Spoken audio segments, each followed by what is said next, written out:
Okay, here we go. So, do you know what it is like to be a water drop? Have you ever thought about how we get water in our homes or school? No? Okay. Do you have any thoughts as to how we might have that happen? How do we get water drops? What do you think?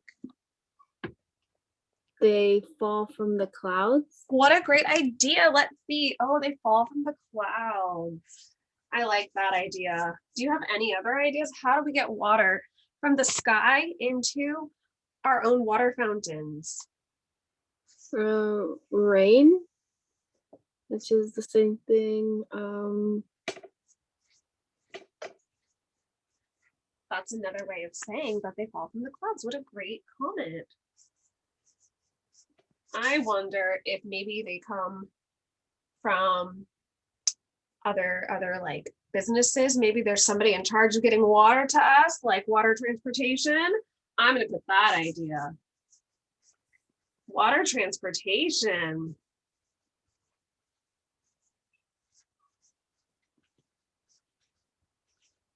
Well, these are all really awesome ideas. And I know I used a light color pink, so it's hard to see, but we're gonna come back to this later now that we have kind of thought about how we might get water into our homes and schools. So today I want to teach you how writers use book and print features to enhance their writing. So I want you to see how we can use labeled pictures and diagrams to learn more about the story we are reading or writing. And we can have a better understanding of the meaning of the text and give a better understanding to readers who are reading our own writing. So can you think of any times that you have seen like pictures or diagrams or like labeled pictures or diagrams, whether in our classroom or out in public?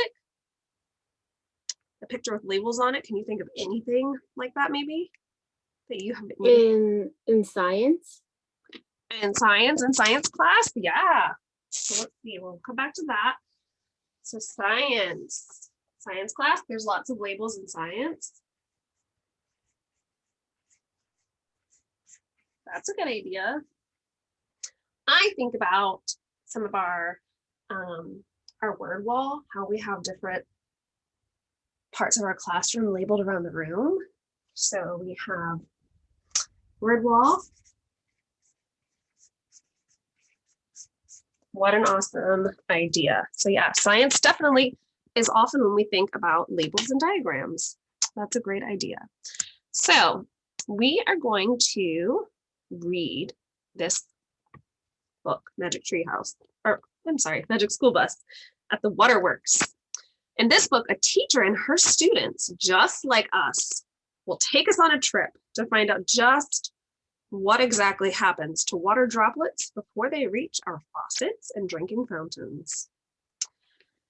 Okay, here we go. The Magic School Bus at the Waterworks. Oh, let me hold it better. That's okay. Let me get the angle. All right. Look at that. Look at that teacher. Don't you want to be just like her one day? It's amazing, her outfit. Our class really has bad luck this year. We got Miss Frizzle, the strangest teacher in school.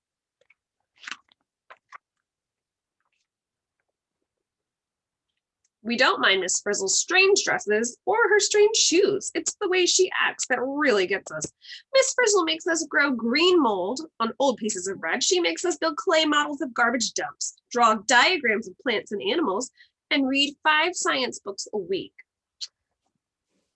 So, okay, do you see, it's hard to see, I'm gonna try and hold it as close as I can, not make it awkward. Okay, I'm getting thrown off. Do you see any labels or diagrams on this page? Yeah, I see the labels on the plant. Yeah, there's labels on the plants. That's great observation. There's definitely a lot of different things labeled in Miss Frizzle's classroom. But as we're reading this book, I want you to look closely at the illustrations, as closely as you can, because I know it's virtual, and see if you notice any more types of diagrams or things that have labels on them, and notice how they're being used to help you understand the text more. So we have like the sign next to the science experiment over here, their mold thing. There's a sign telling us about it. There's labels next to different shelves in the bookcase. It's a little, oh, there you go. It's a little hard to see because it's so back. And there's some labels on these drawers. And those are all different things we can use to help our readers get more out of our illustrations and our text. Our other classes go on trips to the zoo or even the circus. Guess where we went on our class trip? To the waterworks. And to get ready for the trip, Miss Frizzle made us spend a whole month in the library. We had to find out exactly how our city gets its water down to the last drop. We also had to collect 10 interesting facts about water. Let me fall back and go in, zoom in for you. There we go. Okay. In the parking lot, the old school bus was waiting. To our surprise, there was no bus driver. Instead, the Frizz herself was behind the wheel. At the end of the block, oops, okay, I'm back up this way. Not good at this part. At the end of the block, the bus went into a dark tunnel. When we came out, something amazing had happened. The bus looked a lot different. We looked a lot different too. Everyone was wearing a scuba diving outfit, even Miss Frizzle. Wow, could you imagine if your school bus looked like this one day? Oh my. Miss Frizzle was the only one who didn't seem to notice the change. She just drove on in the middle of a bridge and the bus started to rise into the air. It went right up into a cloud. What do you notice about the illustration on this page? Look at that. What do you notice? I wonder. Words. They do have words, yeah. I wonder what other ways we could use this type of illustration to maybe show the steps or parts of a process.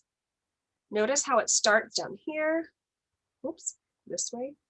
It goes up, up, up, and it just kind of shows the whole process of evaporation. So if you have a shoulder partner, now is your time to turn and talk to your shoulder partner about a way you might want to use this type of illustration in your own writing. Is there any way you can think of that you would use this in your own type of writing one time, anytime at all? Any kind of story you might be telling, you might want to use that type of illustration to show different steps or parts of a process? Showing how to do something, like how to build something. That's a great thought. That's a good idea. I like that. This shows the steps in evaporation, but it can be used in all areas, any subject about anything. So let's keep reading. Then Miss Frizzle did the weirdest thing ever. She told everybody to get out of the bus. The kids didn't want to go, but Frizzy threatened to give extra homework if we didn't. Some kids stuck their heads out of the clouds and looked down. There were mountains down there, and the cloud was going higher every minute. It was getting colder too. All around us, drops of water began to form, and as the drops got bigger, we got smaller.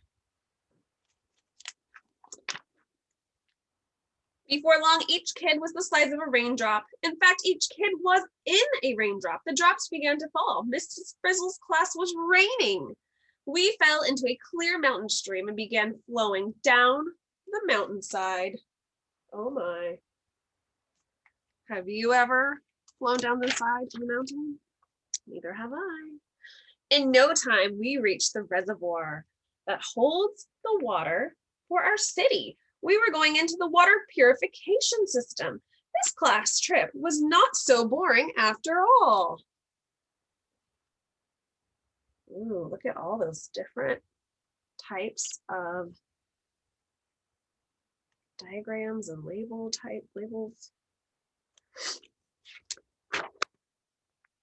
The water in the reservoir was pretty dirty. We were covered with dirt and mud. Follow me to the mixing basin. Oops, let me pull this way. Shouted Miss Frizzle. In the mixing basin, a clumping substance called alum was added to the water. The alum formed globs, and all the dirt and mud stuck to the globs. Gross. Onto the settling basin, ordered the Frizz. There, the globs sank to the bottom and the clean water flowed off the top. Now we were on our way to the filter. See how they kind of use the use of arrows? That also helps us follow along. This was the sand and gravel filter that takes out any impurities still in the water. We were impurities, so we couldn't fit through. Luckily, Miss Frizzle showed us a special way around the filter.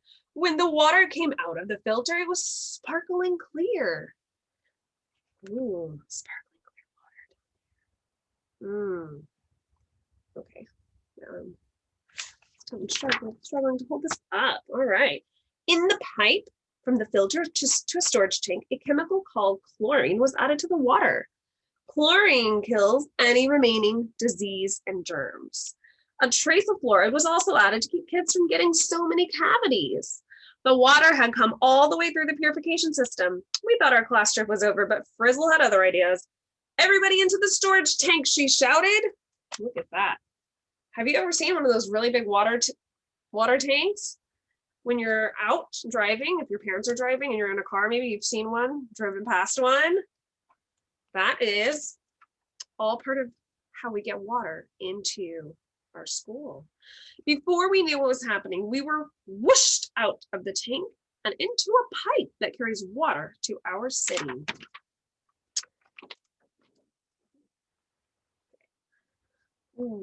Then we went into water mains, the pipes that run under the city streets. A smaller pipe carried us to a building. We went up into the pipes in the walls. Oh, we're getting closer and closer to the school.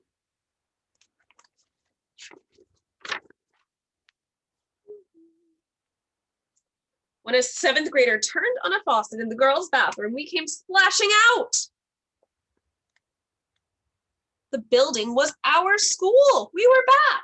We were our regular size again. We were dressed in normal clothes again, except for Miss Frizzle, of course. Look, there's some different types of visual aids. Got a chart there. And oops, moving the wrong way. And notice how they use these little fact sheets a lot. Just a simple sentence or so adding to the story. Back in the classroom, Miss Frizzle acted as if nothing strange had happened. She started feeding the class lizard, and she put us to work right away. We had to make a chart showing how water gets to the homes and buildings in our city. Let's see this side.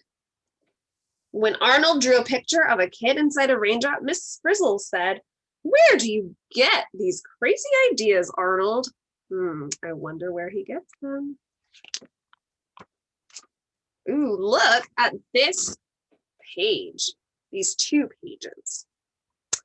Do you notice how they have told an entire story by writing down the different facts about the water reservoir and drawing a diagram with labels? Look at that. Here's how our water chart turned out. So up at the top, look at that. They've got facts. They've drawn a diagram. They've labeled parts of their illustration. Wow. Again, turn and talk with your shoulder partner. Discuss why this might be helpful to a reader in a book to see, to have something like this alongside a story they might write. You can share with me your ideas. Unless you have a shoulder partner nearby, you're welcome to turn and talk. How do you think this might be beneficial to a reader or a writer to help better understand what they're reading? They know what order to read it in. Yeah, they know what order to read it in. Does it kind of make the page a little bit more fun? Makes it more fun, more intriguing. You want to read and look at it. And the illustrations, you know what you're looking at. It's hard to see far away. These are very talented artists. My drawings would not be that good. So,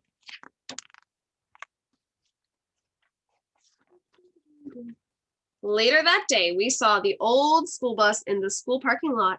How did that get there? Did we only imagine going through the water supply system? Would we ever find out what really happened? Miss Frizzle says we'll be studying volcanoes next. This makes us all feel a little nervous. After all, with a teacher like Miss Frizzle, anything can happen.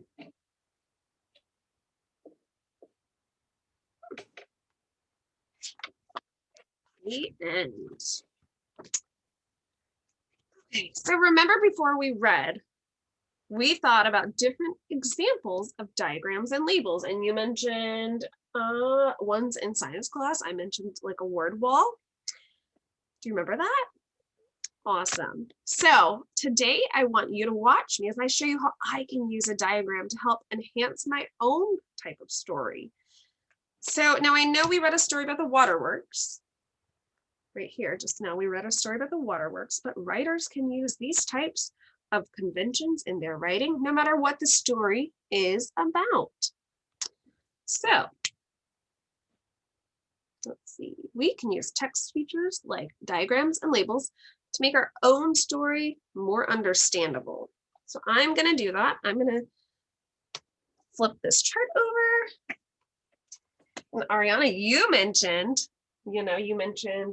science class. You see a lot of that in science class. So I'm going to show you how we can do this in our own writing. Move the chair up a little bit, make it higher so you can see better. Whoops. Okay. Get my marker. Do you have a color preference? We could do orange. We could do dark green or lime green. Do you have a color preference? Dark green. Light green? Yeah. Okay. So let me see. Get this angle right. Wish this was more up higher. Okay. So if I wanted to tell a story about what I ate for lunch, I could easily make a diagram. Or if I wanted to tell a story about my daily schedule, I could make a step-by-step schedule for you like that. Just little things like that we can do. So writers, I want you to think about what we just did, or what we just read about. And now that I have my paper ready, I'm gonna think about how could I tell someone what I ate for lunch. I had a bunch of different things for lunch.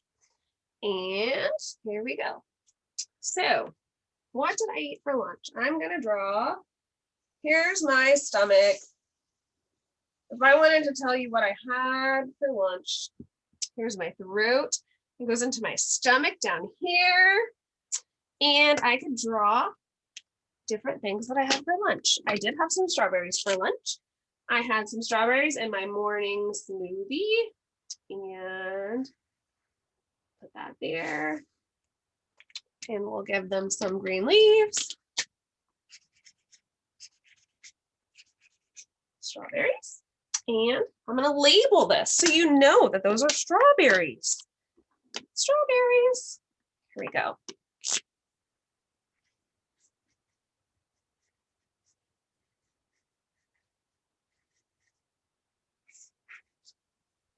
Notice how I give you a visual and then I draw it. What else did I have? I had spinach. I had some spinach, draw some leaves. And there we go. I had some spinach and I had some kale. And this was all in a big salad. So spinach and kale. And there was carrots in it too. I'll add some carrots, some shredded carrot. So carrot.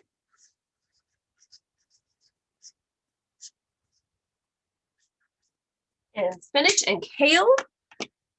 What did you have for lunch, Ariana? We could add some of your foods.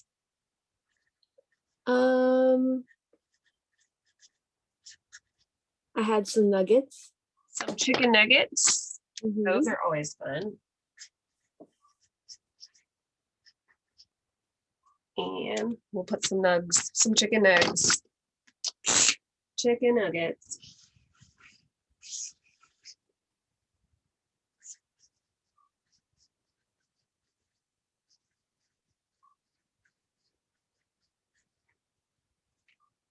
chicken nuggets. There we go. And what is really helpful is to give a title at the top that really tells the reader what this diagram is.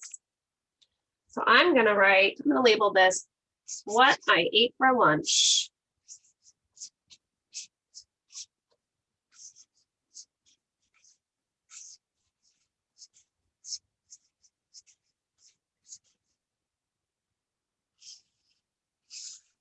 There's my stomach.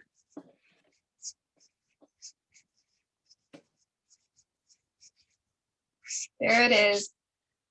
That's what I ate for lunch. So there we go. Another way I could do this is with my day. So I can write a story about my day. This is one example. I'm going to write a story about my day. But I think I'm first going to start with just drawing out the steps of my day. And then I'll fill in the story. So my day starts usually about 5 or 6 a.m., depending on how I feel. So I think I'm going to draw an arrow here. We'll put 5 a.m. And about 5 a.m. and then I get up and I work out. And about, let's see,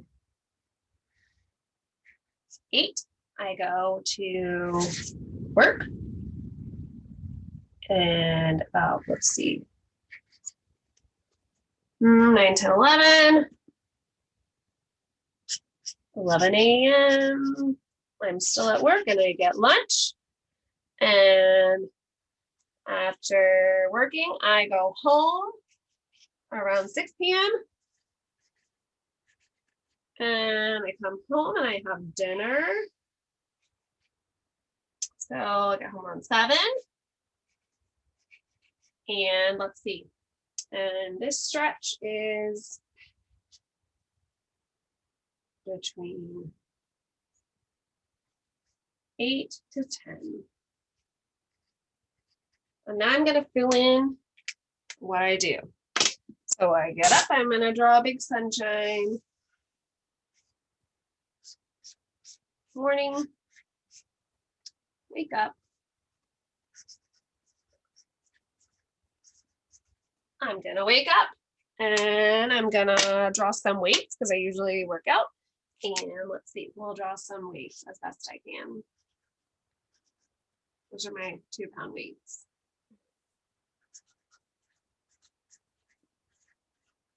And then I shower. Do you take showers too?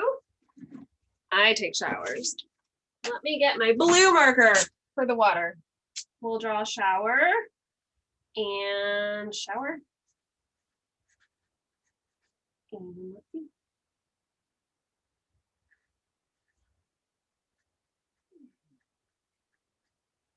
And I take a shower and then I go to work. I'm gonna draw my red shirt because that's what I wear at work. It's a fun red work shirt. And then I eat my lunch and I love eating lunch. Makes me happy. Lunch. Let's see, so we eat lunch and you can clearly, anyone reading my story could come and look at this visual. So I eat lunch, I go home. And at 7 o'clock, I make dinner and do whatever else I need. Clean and dinner and get all of that done. And then I go to sleep. There we go. That's one of my favorite parts of the day. Sleep.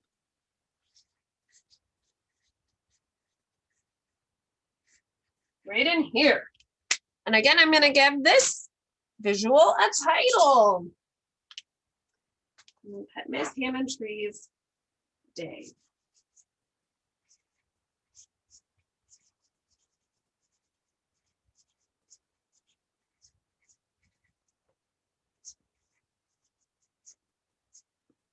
There we go. So you can see how I have this. Now together, I want you to help me fill in the blanks of my story. So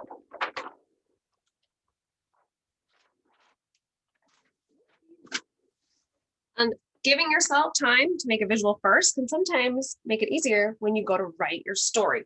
So Miss Hammontree's Day is the title of my story.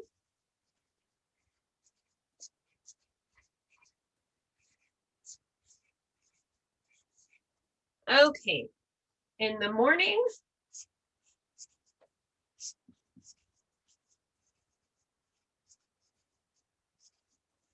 what do I do in the morning? I wake up.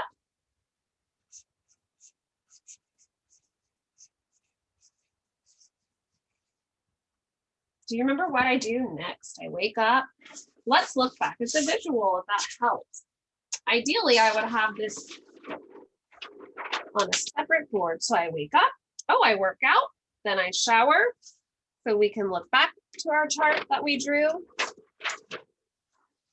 Then I work out.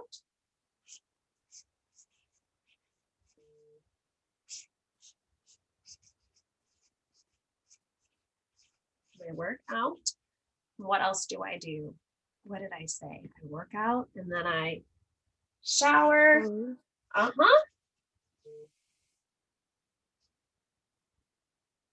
And go to work.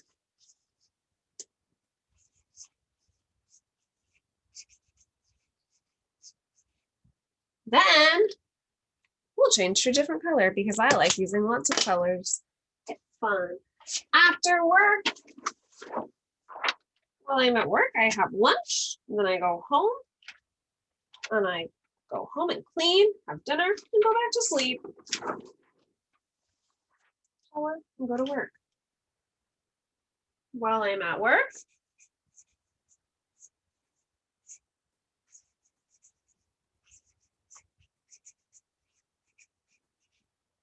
I have lunch.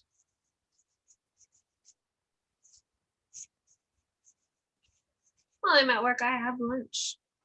After work,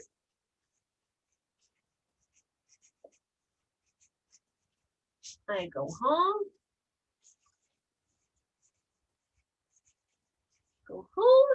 And I clean and have dinner.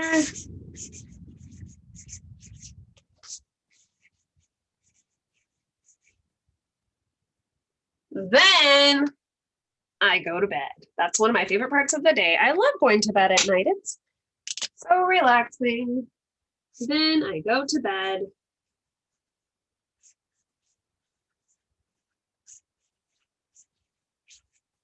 And I start over the next day.